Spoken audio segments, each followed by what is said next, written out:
میرا نام دیپک ہے اور 1 سال پہلے جونا گڑھ کے کالج میں اپنی گریجویشن کی پڑھائی کر رہا تھا۔ میرے اس کالج میں لاسٹ ایئر تھا۔ ہم سب کلاس فیلو اپنے فیوچر کو لے کر بہت خوش بھی تھے اور کالج کی یادوں کو لے کر بہت اداس بھی تھے۔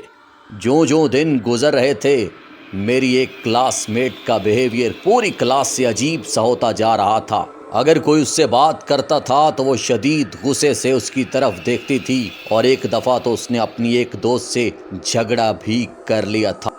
ہم سب کلاس فیلو اس کے اس بیہیویئر سے بہت پریشان اور خوف زدہ تھے۔ ایسے لگتا تھا جیسے اس کے اندر کوئی بھوت آ گیا ہو۔ ہم نے اس کلاس میٹ سے کئی بار پوچھنے کی کوشش کی کہ اگر کوئی بات ہے تو ہمیں بتائے تاکہ ہم مل کر اس کا کوئی حل نکال سکیں، مگر اس کا ہمیشہ یہی جواب ہوتا کہ مجھے میرے حال پہ چھوڑ دو۔ پھر ایک دن میں کلاس لینے کے لیے اپنے کلاس روم کی طرف جا رہا تھا کہ میں نے اپنی اس کلاس میٹ کو کالج کے 2nd فلور پہ جاتے ہوئے دیکھا جو کہ بالکل ویران تھا اور وہاں کوئی بھی نہیں جاتا تھا۔ میں نے سوچا کہ اگر اسے جا کر روکوں، پھر مجھے یاد آیا کہ اس نے تو سب کے سامنے مجھ سے جھگڑا کرنا شروع کر دینا ہے۔ یہی سوچتے ہوئے میں اپنی کلاس میں انٹر ہو گیا۔ دوسرے دن میں کالج کے مین گیٹ سے داخل ہوا تو پورے کالج میں ہنگامہ مچا ہوا تھا۔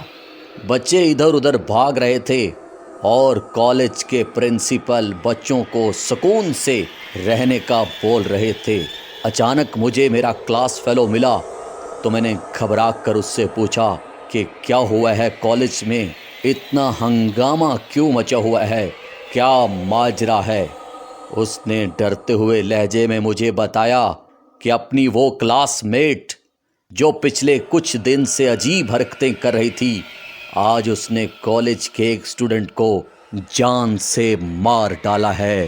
کلاس فیلو کی یہ بات سنتے ہی مجھے لگا کہ کسی نے مجھے انتہائی زور سے کوئی چیز میرے سر پر دے ماری ہو۔ میں کچھ دیر کے لیے ساکت ہو گیا۔ میرے فیلو نے مجھے ہلا کر پوچھا کہ تمہیں کیا ہو گیا ہے؟ تو مجھ سے بولنے کی بھی ہمت نہیں رہی تھی۔ کچھ دیر بعد میں اور میرا کلاس فیلو اپنے کلاس روم کی طرف بڑھ رہے تھے تو ہم نے دیکھا کہ ہماری وہی کلاس میٹ کالج کے 2nd فلور پر کھڑی تھی۔